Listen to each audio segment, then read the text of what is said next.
I would like to conclude by making a small reference to something that Prabhakaran said in his very first interview, which, as you mentioned, was to me in 1984, almost a quarter of a century ago.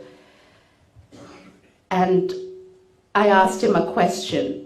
It was the very first interview, so of course I had a whole lot of questions to ask about Jayavardhane, about the conflict, about history, about the armed struggle, about the democratic struggle, so on and so forth. All kinds of questions were asked. And then I asked him one question, the answer to which I still remember a quarter of a century later. I have interviewed a whole number of presidents and prime ministers. I don't remember a single thing that any one of them said. But this is one thing that I cannot forget. And to think, before I tell you what it is, just to think that Prabhakaran was only 29 years old when he said this. After asking all these questions, I suddenly popped this question: who is your friend, philosopher, and guide? Came the answer: nature is my friend. Remember, the LTT is a guerrilla organization that uses the natural terrain to conduct its warfare.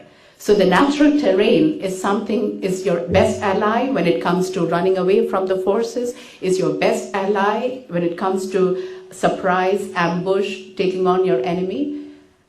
He said, nature is my friend. Life is my philosopher. And who is his guide? History is my guide.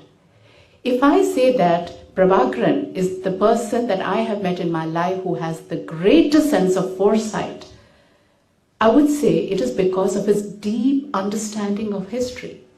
It is that deep understanding of history, of the past, that enables him to have this clear vision into the future. And so I would like to conclude by saying that may history be the guide to take the Tamils of Sri Lanka to their rightful destiny so that they can live in peace, in freedom, in dignity, and above all, in honor.